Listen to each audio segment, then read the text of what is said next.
Hola, muy buenos días. Mi nombre es Carlos Andrés Gómez Ballén. En esta oportunidad les voy a hablar acerca de la cuenca hidrográfica del río Patía.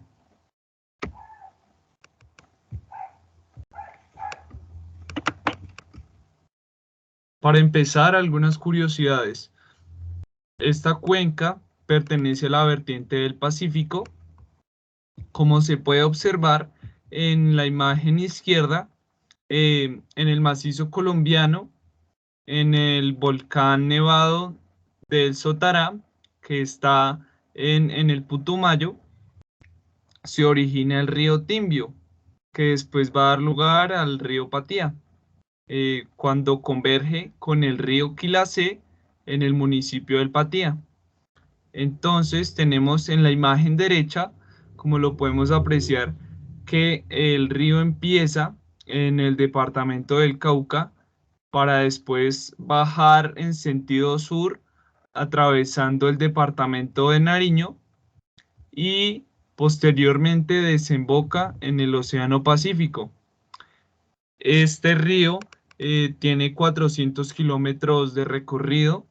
Como tal, es el más extenso de esta vertiente, pero a pesar de ello, solo 90 kilómetros son navegables debido a que es un río muy caudaloso y presenta un relieve de muchas montañas. También cabe resaltar que es el segundo río más caudaloso de la vertiente del Pacífico después del río San Juan. A continuación, pues algunas problemáticas que pude encontrar con respecto a esta cuenca. Entonces tenemos una que es muy particular porque es referente al cambio climático. ¿Y qué tiene que ver el cambio climático en esto? En la primera imagen podemos apreciar eh, el río en su caudal, por decirlo así, normal, tomada unos años antes de la otra imagen que está ubicada a la derecha.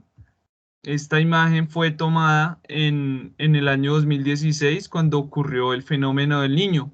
Entonces podemos apreciar cómo fue la reducción de su caudal y, y pues tiene influencia el cambio climático porque genera que tanto el efecto del niño como de la niña, los efectos, los impactos que se generan van a ser más marcados. Es decir, cuando se tiene una temporada del niño, va a haber muchísima más sequía de la que había antes.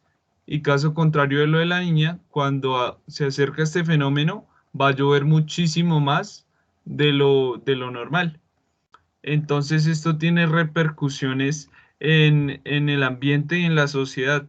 En la parte de lo social afecta a las comunidades porque muchas veces cuando hay muchas lluvias, entonces va a suceder que este río se va a desbordar, es más propenso a inundaciones y va a hacer que los cultivos que tengan las personas pues se vean afectados. Bueno, otra problemática es el conflicto armado. Este también está muy relacionado a lo que es la problemática ambiental. ¿Por qué se da el conflicto armado? Porque en estas zonas en el Estado prácticamente no está y grupos armados como paramilitares o como la guerrilla o narcotraficantes aprovechan para, por decirlo así, ejercer control sobre estos territorios y, y también un control sobre sobre los recursos naturales. ¿Cómo lo hacen? Pues a través del desplazamiento que generan, ellos acceden a las tierras a precios más bajos o incluso de manera ilegal se apoderan de estas tierras para promover actividades como lo son el establecimiento de cultivos ilícitos, los monocultivos de palma de aceite, promover la minería ilegal y la ganadería extensiva. El desarrollo de estas actividades implica pues una deforestación, porque por ejemplo para establecer un cultivo de coca se tiene que talar bosque, partes del bosque, para establecer los monocultivos de palma de aceite también, porque pues tenemos que saber que estas palmas son prácticamente intolerantes a la sombra, entonces se tienen que talar árboles, se tienen que talar especies nativas y pues se van a generar procesos de fragmentación y degradación de ecosistemas y de bosques. También cuando se practica lo que es la minería ilegal, entonces, esta actividad en la cuenca se desarrolla en las riberas de los ríos, en la ribera del río Patía, que es muy rico pues en oro. Entonces, ¿cómo promueve la deforestación esta minería ilegal? Pues los vehículos para hacer estos huecos en el aluvión, en las riberas, tienen que pasar por alguna vía. Entonces se genera esa tala para que pueda pasar. También ocurre con el caso de los monocultivos, para que puedan pues trasladar los productos de un lugar a otro.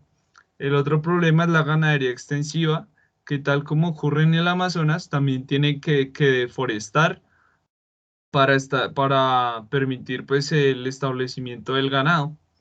Entonces, ¿cómo repercute esto en el ambiente? Pues la deforestación, como les venía comentando, genera la pérdida de biodiversidad porque va a haber una degradación de los bosques, va a haber una alteración también del ciclo hídrico y bueno, entre otras cosas. Aquí tengo algunas imágenes de lo que es el monocultivo de la palma de aceite, lo de la ganadería extensiva y otra problemática es la contaminación que también se produce em, directa o indirectamente por el desarrollo de estas actividades, porque digamos al establecer algún cultivo, ellos lo establecen de la manera convencional y hay uso y vertimiento de agroquímicos en afluentes del río Patía. También hay vertimientos de desechos de ganado, también de las personas en general. Entonces esto provoca contaminación del río y pues se vuelve más turbio y a su vez esto genera que las comunidades vayan perdiendo este acceso a este agua de una forma pues sana, ¿sí? Entonces, esto era lo que les quería comentar. Digamos, una posible solución que yo propongo es, tiene que ver con que el Estado tiene que hacer presencia en esta zona, en la cuenca como tal, no solo en el área del río, sino todo el territorio de la cuenca. Tiene que estar allí el Estado para atender las propuestas de desarrollo que proponen las comunidades negras e indígenas, que son las que principalmente viven allí. O sea, ellos están establecidos allí antes que los colonos, antes que los narcotraficantes, que los empresarios, em, antes que los grupos paramilitares o diferentes grupos armados. Y bueno, estas comunidades tienen intereses que van más allá de lo económico y procuran pues el aprovechamiento de los recursos naturales de manera sostenible, pero además también procuran que se conserven.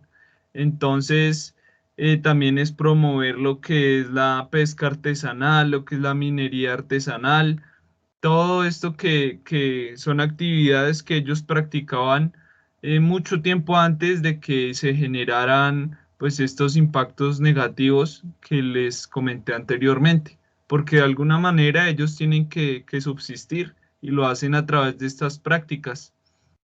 También otra herramienta que yo considero es la implementación de sistemas alternativos de producción, como es la agrosilvicultura, en la que se establecen cultivos para que ellos se puedan alimentar, se establecen también zonas de pastoreo de animales, de ganado, y también se establecen árboles maderables, pues para la venta. Entonces, esta es mi propuesta y espero que les haya gustado la exposición. Muchísimas gracias.